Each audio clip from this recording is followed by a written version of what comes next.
Hello my beautiful souls, welcome sa ating tarot reading sessions. Keep in mind, general reading po ito, maaaring mag-resonate, maaaring hindi. Kunin nyo na lang po kung para sa inyo and leave the rest.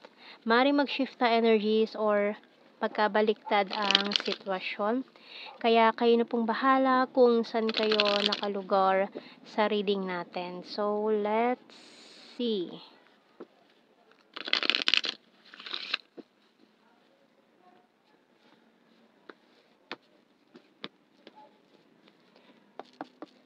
So, we have here, wow, the Eight of Pentacles and the Emperor. Wow.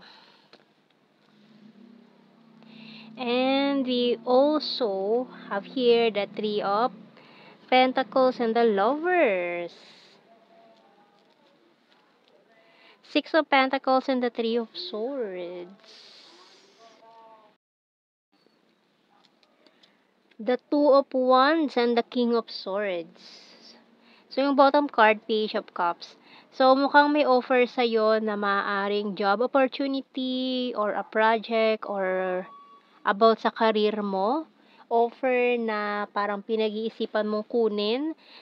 Pero, ito ay maaaring malipat ka ng location sa malayong lugar or pwedeng sa ibang bansa. Itong pinaplano mo. And meron ka rin gustong takasan na heartache or gusto mong mag-move on. Kaya parang gusto mong kunin yung opportunity na to para siguro inisip mo na baka makatulong yun in your moving on process. With the Three of Swords natin dito. So, mukhang ang focus mo na lang ngayon ay about sa iyong career. Ganyan. So, pero kahit mukhang ang focus mo ay career, mukhang hindi ka rin naman tatantanan ng mga love opportunities coming in for you. So, we have here Outdoors by Archangel Jophiel. Go outside, get some fresh air, and connect with nature to relieve stress and gain new creative ideas. So, bago mo tanggapin itong opportunity na to, mukhang gusto mo muna mag-unwind, mamasyal sa iba't ibang lugar na hindi mo pa napupuntahan bago mo tanggapin itong opportunity na paparating. So, which is a good thing para makakuha ka ng mga ideas or sa iyong project na gagawin. So, tingnan muna natin mga signs and symbol cards natin dito. Ayan. So, mukhang nakapag-decide ka na nakunin to. Kasi, malaki rin naman ang maitutulong nito sa'yo in your moving on process. Pero ngayon, may pagka you are still soul searching or yung iba sa inyo nag-decide pa. So, we have here the deep well. Oops. Pillow.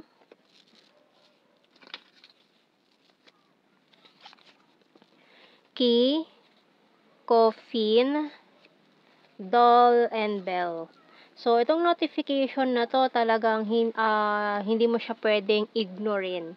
So, yung bottom card or glass. So, kailangan na makapag-decide. Kailangan mo na mag-decision kung tatanggapin mo ba, go for it. Pero mukhang malaki ang energy dito na you should, kunin mo itong opportunity na ito. Yan. So, tingnan natin sa ating mga tarot messages, oracle cards. Kasi malaki ang opportunity, itong mga, malaki ang posibilidad na itong hinahanap mong love na para sa'yo ay matatagpuan mo in this place na pupuntahan mo. So, tingnan natin sa tarot messages, oracle cards natin. So, tingnan natin more messages sa ating tarot messages, oracle cards. Kasi itong new beginning na to, very promising for you. Kung tatalikuran mo na yung mga past energies na hindi naging maganda for you, nagkaroon ka lang ng mga sleepless nights. So, mukhang very promising tong new beginning na naghihintay sa'yo. So, we have here, it hurts so badly. So, itong nagpasakit ng puso mo, ng damdamin mo, na gusto mong takasan, na gusto mo ng kalimutan to move forward, move on from the situation, na malaki ang maitutulong nitong opportunity na ito para mag-grow ka, maka-move on from this situation. Can we talk? Pero for some of you, bago umalis, mukhang gusto pa rin makipag-usap sa taong yon. Maaaring yung iba sa inyo is naghahangad lang ng clarification or puwedeng closure na rin. So, you're so sweet and caring. I watch you from afar. Giving up. I want commitment. Caught in the middle and business is business. So, maaaring ito ay isang business proposal for you na mukhang malayo ang location, ganyan. And yung bottom card, I want to surprise you. Okay. So, yung iba sa inyo, caught in the middle in the situation, hindi makapag-decide pa sa ngayon. Undecided pa. Pero for some of you, ito mag-o-offer ng opportunity na ito or business proposal. Maring interesado siya sa'yo na gusto ka niya, ganyan. So, tingnan natin. More messages. Kasi this new person is dun mo siya makikilala from that new opportunity na kukunin mo. You came closer than anyone. I want you. Ayan, gusto ka nitong taong ito. I hid who really am from you. So, maaaring sa una, hindi niya pa ipapaalam yan. Very casual lang yung usap ninyo, pero hindi mo mahahalata na gusto ka niya, na gustong gusto ka niya. And I don't react when people mention you.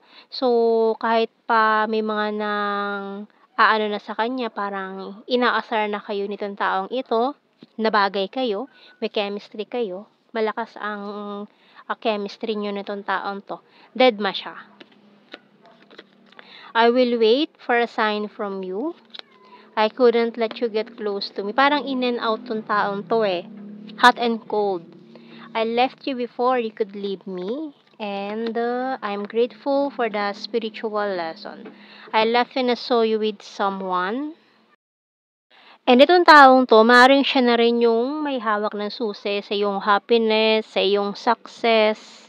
So, tingnan pa natin. Kuha tayo ng initial.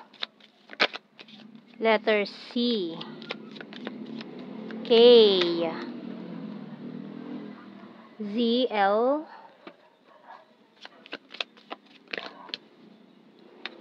F, E, A, N. X, and O. Bottom card is P. Okay. So, let's see sa ating blue card. We have here, maring soulmates pala kayo. Manifestation, maring you are manifesting your soulmate.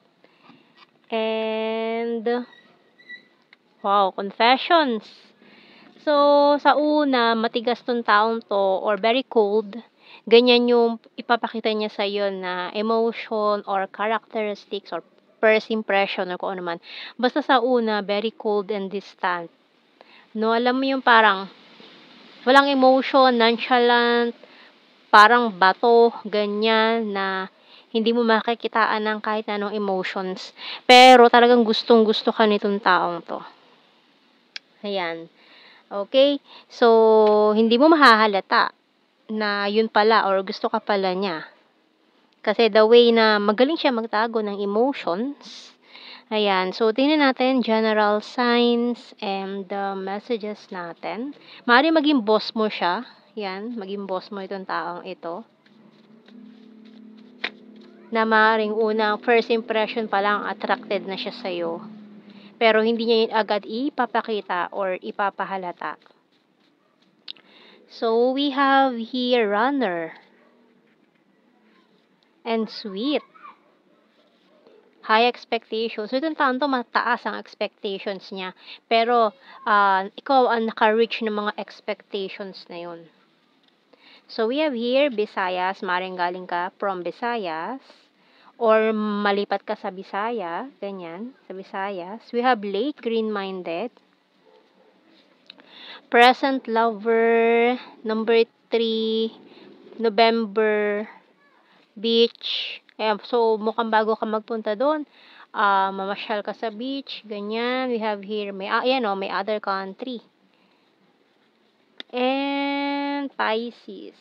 This one is selfie-holic, hilarious, confusing. So, may mga confused pa kung tatanggapin ba itong opportunity nito or hindi muna, mga ganyan. Air sign, Gemini, Libra, Aquarius. October, may mga nag-overthink pa, hindi pa makapag-decide. Ayan you're very lucky. Gorgeous and South PH. So, yan ang ating reading, my beautiful souls. Thank you for watching. Take care and God bless. See you in our next reading, guys. Bye-bye.